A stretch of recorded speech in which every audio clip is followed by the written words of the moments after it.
nasagi ko ang tore mo. Walang anuman, Ate Michelle. Gagawa na lang uli ako ng bago. Ano sabi niyo? Ano ang kahulugan ng tore at nasagi? Isa pa yan sa mga ginagawa ko dito. Tinuturuan ko ang mga bata na mapag-aralan ng mga salita na hindi nila naiintindihan.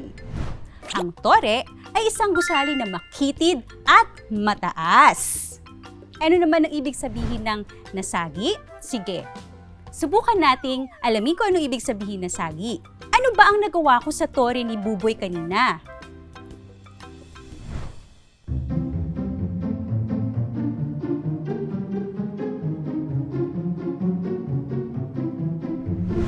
Tama, natamaan ko ang tore ni Buboy kanina nang hindi ko sinasadya Iyan ang ibig sabihin ng salitang nasagi.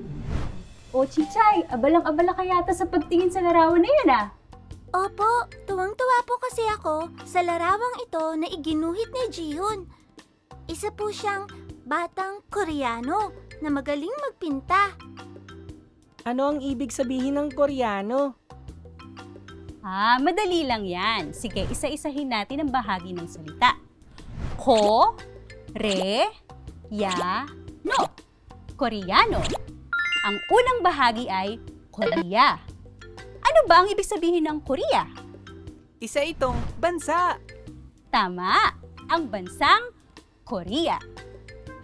Ang Korea ay isa sa mga kalapit nating bansa sa Asya. Ang Koreano ay isang mamamayan ng Korea. Para lang pong Pilipino. Pilipinas ang bansa natin. At ang mamamayan ay tinatawag na Pilipino. Tama!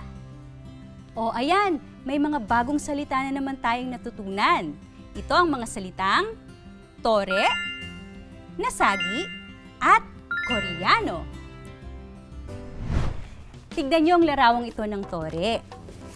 Magbigay nga kayo ng pangungusap tungkol dito.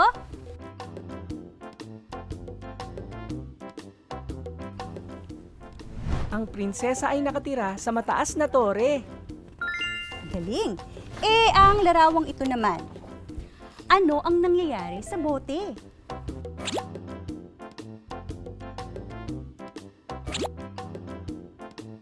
Nasagi ng babae ang bote sa ibabaw ng mesa. Tama!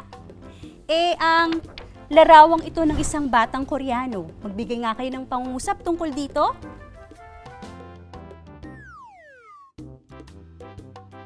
May kapitbahay kami na Koreano. Tama! Galing-galing niyo naman. Ito naman ang sunod. Bakit hindi na po larawan yan? Isa na po itong salita. Kaya niyo bang hulaan ang ibig sabihin ng salitang ito? Ang hirap naman yan, Ate Michelle. O sige, tutulungan ko kayo. Ano ang masasabi ninyo sa larawan?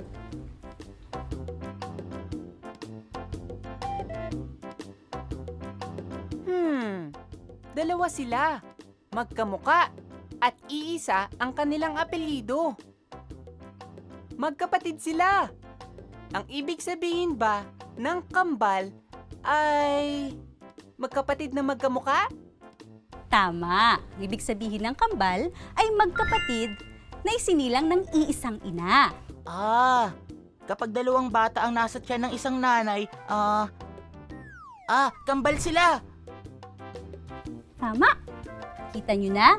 Maaari niyong matutunan ang ibig sabihin ng mga salita gamit ang mga larawan o mga kilos.